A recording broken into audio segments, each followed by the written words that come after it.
Mga kababayan, eto daw pong si dismiss Banban Mayor Alice Guo ay nakabalik na at kinumpirma ang death threat mga kababayan sa kanyang buhay. Ito nga yung sinasabi ko sa inyo mga kababayan noong nakaraan. Kung sakali na maaresto, yang si Alice Guo dapat sa Senado yan litisin para mapatuga at mapakanta kung sino nga ba yung mga kasabwat niya. Una, yung mga nagpataka sa kanya. Pangalawa mga kababayan, yung mga nasa sa likod ng illegal na mga Pogo Hub dyan sa may Banban Tarlac mga kababayan at dun sa may Porac Pampanga. At para masabi din nila yung mga dating opisyalis ng ating gobyerno na talagang kasabwat nila sa pagpo-operate noon mga kababayan at yung nagbigay ng pahintulot sa kanila para makapag-operate mga kababayan ng isang Pogo Hub. So ngayon, ito pakinggan po natin, ito nakita nating balita galing po dito sa UNTV News mga kababayan. Ano pa? Anyway, i-play na po natin. Go ahead, Ryan. Amigo, naibalik na nga sa bansa si dismiss Banban Tarlac Mayor Alice Guo. Ngayong araw, September 6, 10:10 ng madaling araw nang lumapag ang chartered plane RPC 6188 sa isang private hangar sa Pasay City mula Tangerang, Indonesia. Sinundo si Guo ni Department of Interior and Local Government Secretary Benhar Abalos at Philippine National Police Chief Romel Francisco Marbil. Pagdating sa private hangar, agad na dinala sa holding area si Guo at isinailalim sa CIQS o Customs, Immigration, Quarantine and Security. O tinignan ang kaniyang mga dokumento at saka dumaan sa medical check-up. Alam niyo mga kababayan, ito lang yung napansin ko dito Nung inaaresto itong si Alice Guo, nung kinukuha dun sa Indonesia pabalik ng Pilipinas mga kababayan, parang hindi pugante yung pagturing dito kay Alice Guo. Parang ang dating kasi mga kababayan, kung akong tatanungin nyo, parang naging celebrity pa etong si Alice Guo. Ngayon, kung titingnan natin mga kababayan, dapat hindi ganyan yung pagtrato sa isang pugante. Dapat mga kababayan, ipinapakita pa rin natin bilang law enforcement na dapat talagang nangingilagan or nangingilag ang isang pugante sa ating mga law enforcement at hindi patawa-tawa mga kababayan at pangiti-ngiti lamang. So ngayon, kung titingnan natin, marami sa mga kababayan Pilipino po talaga natin ang nagsabi na sobra naman yung pag-treat mga kababayan or pagturing dito kay Alice Guo. Parang itinuring pa nga mga kababayan ng pabalik ng Pilipinas na parang isang celebrity na untouchable pa. Ano po? So ngayon, ipagpatuloy pa natin. Katapos ay isinailalim ito sa regular procedure ng PNP para sa warrant of arrest gaya ng booking at mugshot. Sa aeroplano pa lang, amigo, ay inihain na ang arrest warrant sa kanya na in-issue ng Regional Trial Court Judicial Region Branch 109, Capas Tarlac, para sa paglabag sa Anti-Graft and Corrupt Practices Act. Ang Capas Tarlac po ay nag-issue ng warrant of arrest labang kay Alice Guo. Ganun po ang nangyari. Meron na po siyang warrant ngayon. At kanina nga binasahan siya. Sa aeroplano pa lang binasahan na po siya. Binasa yung kanyang demanda na siya nakademanda at inaaresto po. Dahil po rito, siya ay pansamantala. Maski ngayong gabi lang, dito muna siya sa PNP. Pagkatapos iniharap si Guo sa media, subalit dahil walang ang kanyang abogado, tumangging sumagot si Guo sa ibang tanong sa kanya. Pero nilinaw nito ang picture na kumakalat kung saan makikitang masaya itong nagpa-picture kay Secretary Abalos at PNP Chief Marbil. Aniya, masaya lang ito pagkatapos idulog ang kanyang death threat. Kino-confirm po ang sinabi po ni Secretary na meron kami death threat po at humingi po ako ng tulong po sa kanila at masaya din po ako na nakita ko po sila. I feel safe po. Maraming salamat po. Ipinaliwanag naman ni Secretary Abalos ang biglaan nilang pagpunta sa Indonesia para magbakasakaling kunin si Guo. Aniya, binigyan lamang sila ng Indonesian government ng hanggang Biyernes ng 1:00 ng madaling araw para kunin si Guo dahil kung hindi ay patipilitan silang pakawalan ito dahil wala silang sapat na batayan para i-detain ng matalagal si Guo. Aniya, dahil mayroong police-to-police memorandum of understanding ang Indonesia at Pilipinas, kaya nahuli si Guo, maging si Sheila Guo at Cassandra Leong. Pasado 3:00 ng madaling araw nang madala na si Guo dito sa detention facility ng PNP. Saka kita nyo mga kababayan pagmasdan nyo mabuti, nung tinanong itong si Alice Guo about do sa larawan ni PNP Chief Marbil mga kababayan at saka nitong si Secretary Abalos, yung sagot niya doon mga kababayan, masaya daw siyang nakita yung dalawa. Ibig sabihin mga kababayan, ginagago nitong si Alice Guo yung ating batas. So ngayon, yan yung sinasabi mga kababayan, natatawa-tawa siya nung kinukuha siya sa Indonesia, pero pagdating ng Senado, Lalo na pag ginigisa na siya nitong si Senator Risa Hontiveros, ewan lang natin, mga kababayan, kung makatawa pa siya. At pagdating ng Kamara at ginigisa na siya doon ng Quadcom, ewan lang natin mga kababayan kung magawa pa niyang makangiti katulad nung pagtawa-tawa niya nung kinuha siya sa Indonesia. Ano po, dahil kung tutusin talaga, marami sa mga kababayang Pilipino po natin, eto boses to ng mamamayan marami sa mga kababayang Pilipino po natin ang talagang nadismaya.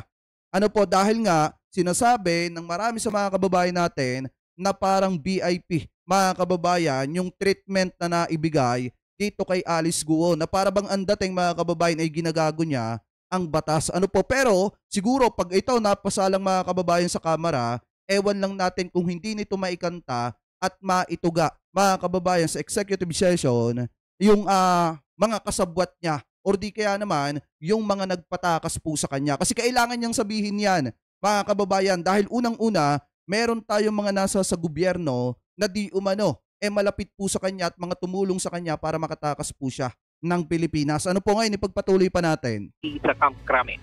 Saan muna ang latest mula dito sa Camp Crame? Balik sa'yo, amigo. Maraming salamat, Ryan Dakalnale, nag-uulat ng live mula sa Camp Crame. So ngayon mga kababayan, diretso na po agad natin yan dito sa isang balita na nakita po natin na kung saan ilang senador daw ang naniniwala na malilipat ang kustudiya ni Alice Guo sa Senado. Dapat nga naman, mga kababayan, ano po, dahil unang-una, alam naman natin from the start, mga kababayan, sa Senado po talaga unang nagisa etong si Alice Guo. At kung hindi dahil, mga kababayan, kay Senator Risa Hontiveros at kay Senator Win Gatchalian, hindi po natin malalaman at matutuklasan yung mga Pogo Hub dyan po sa may Banban Tarlac, mga kababayan, at saka dyan sa may Porac, Pampanga. Kaya kung meron mang dapat balikan etong si Alice Guo, walang iba kung hindi ang Senado, at dapat magisa siya at matanong ulit siya ni Senator Risa Hontiveros at saka ni Senator Win Gatchalian. Ano po, i-play po natin. Posibleng sa Senado pa rin ang bagsak ni dismiss Bamban Mayor Alice Guo. Ito'y sakaling makapagpiyansa siya sa kasong graft na inihain laban sa kanya ng korte. Si Daniel Manalastas. Tsaka dapat wag nang bitawan yan, mga kababayan, ng Senado.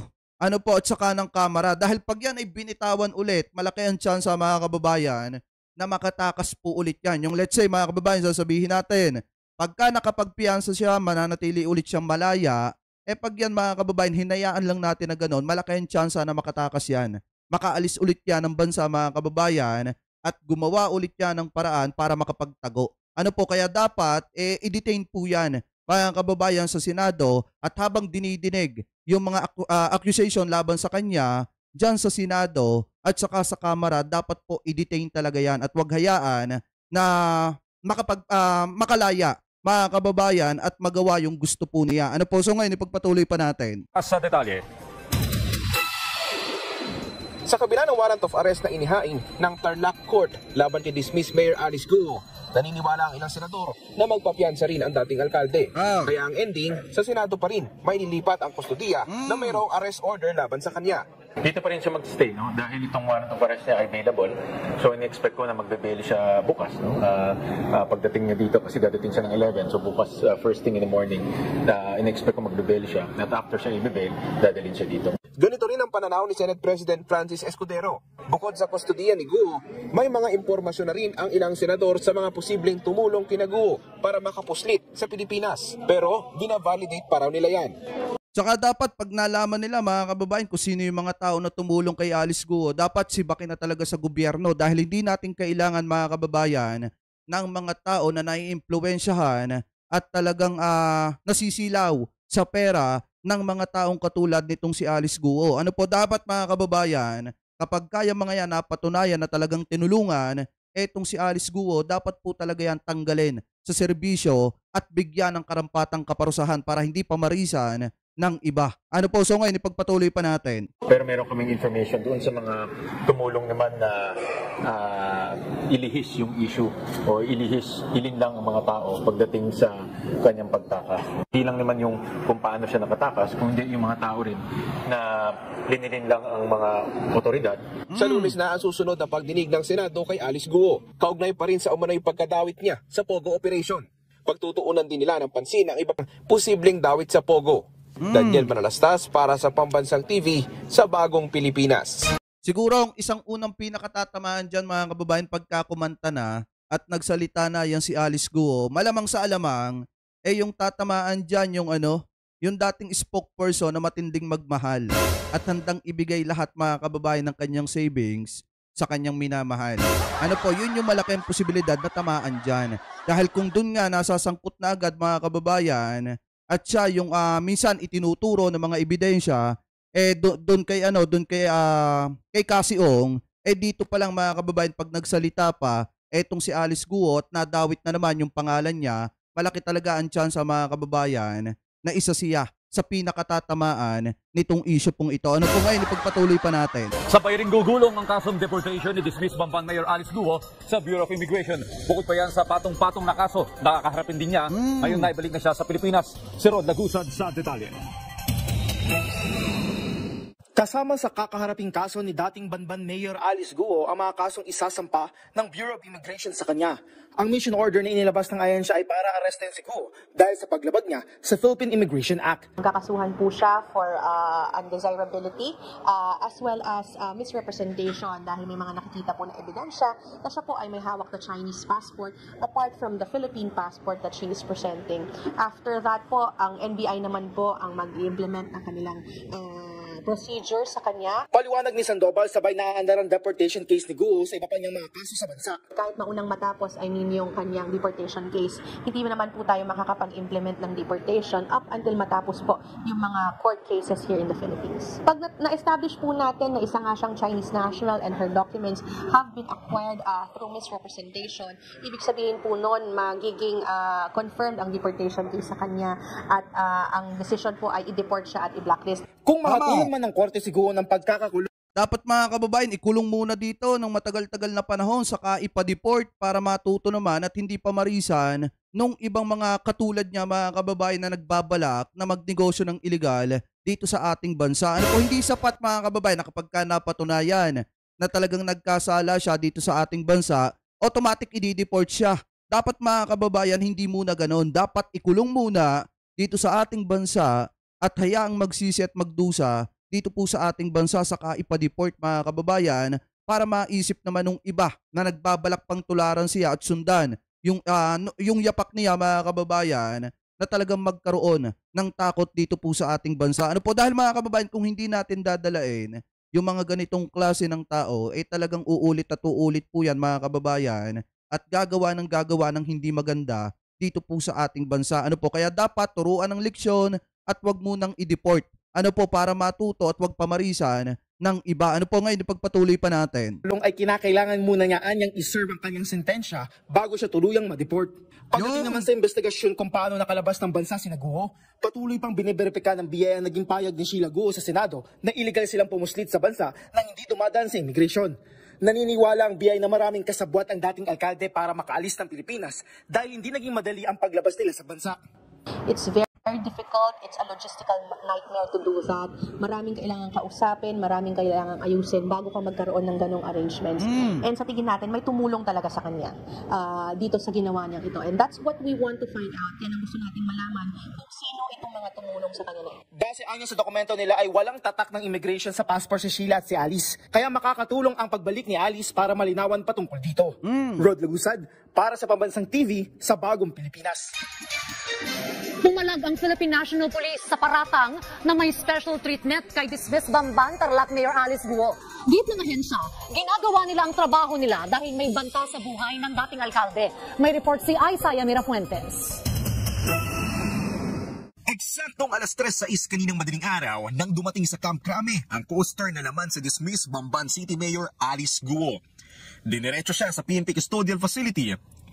Mismong si PNP spokesperson Colonel Jean Fajardo ang sumundo kay Guo sa isang private hangar sa Pasay City.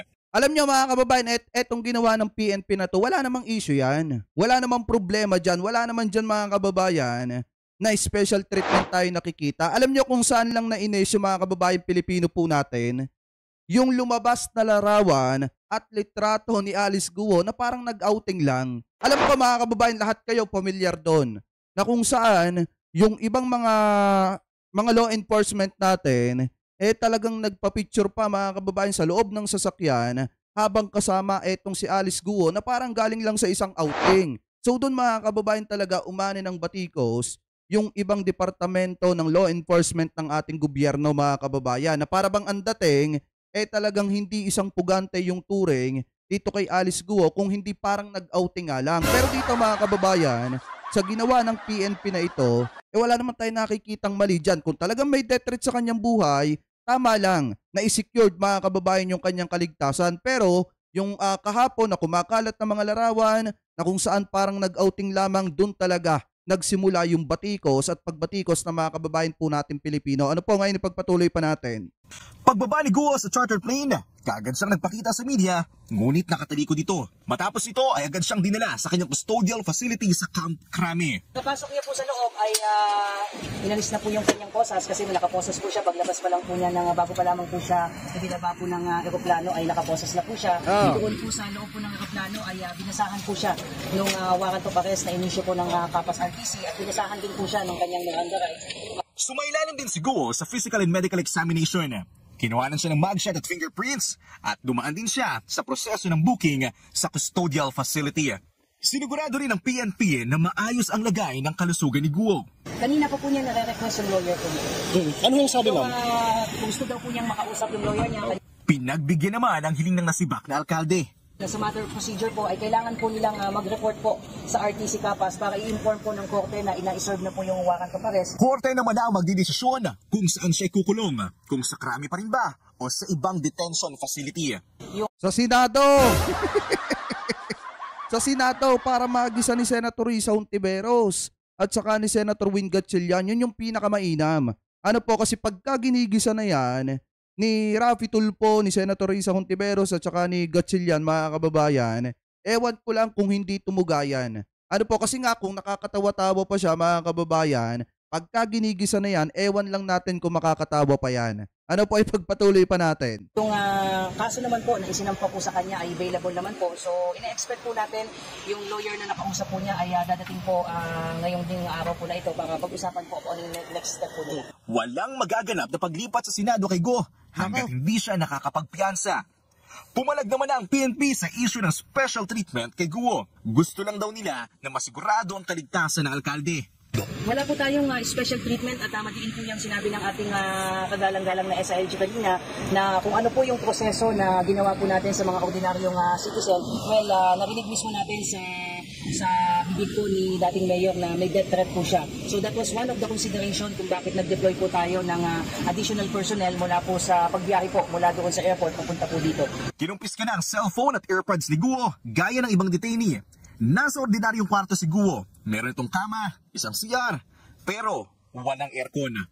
So maliwanag naman mga kababayan na ayon po dito sa balita, hindi daw po muna ililipat itong si Guo dito sa Senado hanggat hindi po ito nakakapagpiyansa. So ngayon pakinggan naman po natin mga kababayan yung mismong statement itong si Senator Risa Hontiveros about po dito sa isyong ito. Dahil nga ayon sa kanya, dapat talaga malipat na sa lalo't madaling panahon itong si Guo sa Senado. At dapat naman nga mga kababayan, sa Senado po muna, mauna etong si Guo bago sa iba. Dahil unang-una, sa Senado naman talaga siya unang inimbestigahan. Kaya po talaga nadiskubre yung mga Pogo Hub dyan sa may Banban Tarlac mga kababayan at saka dyan sa may Porac Pampanga. Ano po, so ngayon, ito panoorin po natin yung mismong statement po nitong si Senator Risa Hontiveros na kung saan mga kababayan talagang iginigate niya na dapat sa Senado i-detain etong si Alice Guo. Ano po? So ngayon, ito i-play po natin. Asher, ano ang paliwanag ni Senator Risa? Bakit sinasabi nga sa Senado dapat ikulong si Alice Guo? Yan nga yung sinabi ni Senador Risa Hontiveros na dapat sa Senado, ang Senado may pinakaunang naglabas ng warrant of arrest laban dyan kaya Guo Waping o mas kilala bilang Alice Guo. Kaya dito dapat ay dito muna i-detain sa Senate Detention Facility. Kailan kaya natin makikita mga kababayan na si Kibuloy nakaganto? Kailan kaya natin makikita mga kababayan na si Kibuloy naman yung nakasuot ng kulay orange na ganito mga kababayan, tapos hawak niya yung kanyang pangalan. Ano po, at saka may litrato siyang ganyan. Kasi mga kababayan, eto, mismong kung pakikinggan natin yung statement ni PBBM nung nahuli na etong si Alice Guo, talagang mismong idiniin niya doon na walang kahit na sino man ang pwedeng makaligtas sa kamay ng batas. Kung eto nga si Guo na sinubukang tumakas at magtago sa ibang bansa mga kababayan ay nadali, what if pa kaya mga kababayan yung mismong anak ng daga na nasa sa ilalim lang ng lupa? Di ba kung titingnan natin kung eto nga pumunta pa ng ibang bansa, paano pa kaya mga kababayan yung taong nandito lang sa Pilipinas at nagtatago lang sa ilalim ng lupa? So ngayon malaki ang chance mga kababayan na siguro sa mga susunod na linggo, buwan, araw, baka si Kibuloy naman yung makita natin na nakasuot ng ganito, mga kababayan. Ano po, anyway, ipagpatuloy pa natin. Ang pinatalsik na Banban Tarlac Mayor. Ito ang pahayag ni Senador Ontiveros matapos lumabas ang ulat na hindi na isa sa ilalim sa kustodiya ng Senado si Alice Guo. Kita nyo, dapat sa Senado muna siya maidetain para makaharap sa hearing sa Lunes. Ginagalang ko ang karapatan ng judiciary na maglabas ng warrant. Pero ang Senado ang may pinakaunang arrest warrant laban sa kanya. Ang Senado ang nag-trigger ng manhunt. Senate warrant ang bitbit ng ating law enforcers sa Jakarta.